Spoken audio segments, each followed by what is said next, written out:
আজকে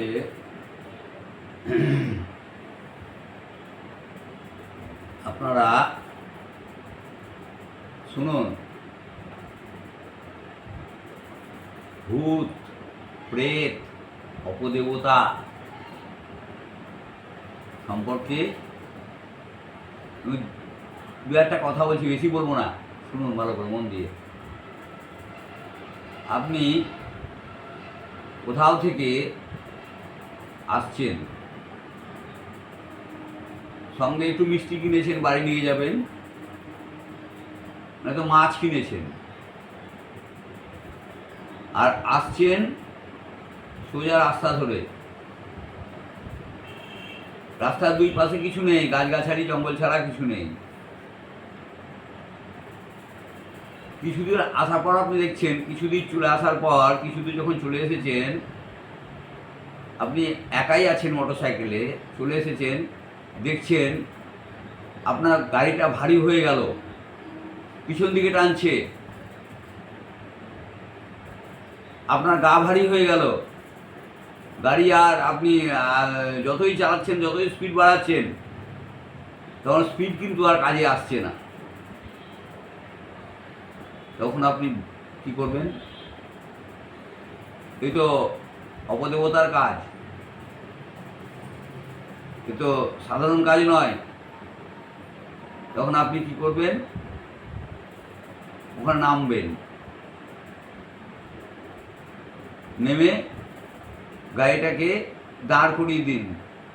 দাঁড় করিয়ে দিয়ে আপনি এক কাজ করুন, আপনার কড়ি আঙুলটাকে, ডান হাতের কড়ি আঙুলটাকে একটু মুখের দিয়ে কাটুন, কেটে থু থু করে 3 বার গায়ে থুতু দেন। দিয়ে আপনি করুন কি, এগিয়ে যান, তাও দেখছেন কাটছে না। তখন আপনি করবেন কি, কোনো লজ্জা করবেন না, প্যান্টের বোতাম খুলে ছচ্ছর করে পেচ্ছাপ করতে করতে, এঁকে বেঁকে পেচ্ছাপ করতে করতে আপনি চলে যান কিছুটা, দেখবেন আপনার পিছন ছেড়ে দিয়েছে, আর কোনো ভয় নাই। যেহেতু আপনার সঙ্গে ছিল মিষ্টি খাবার বা মাছ, তাহলে ওইটা কি করবেন? ওটাই কিন্তু আপনি সঙ্গে সঙ্গে আর খাবেন না, আপনারা কেউ খাবেন না, জলে গিয়ে দিয়ে দিবেন। ওটাই দৃষ্টি ছিল, এটা ভাববেন। এটা একটা দিক গেল ভূত প্রেতের। আর একটা দিক,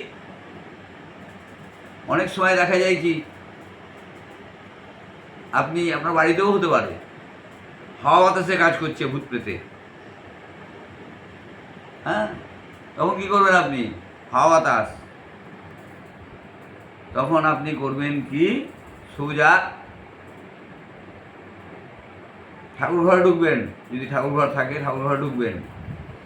ঠাকুর ঘরে ঢুকে একটু জপ তপ করবেন, সে যে দেবতারই হোক, সে কৃষ্ণেরই মন্ত্রে দীক্ষিত হন, আর শাক্ত মন্ত্রে দীক্ষিত হন, আর শৈব মন্ত্রে দীক্ষিত হন, সেই নাম গান আপনি জপ করবেন, দেখবেন আপনি ঠিক হয়ে যাবেন। ঠিক আছে?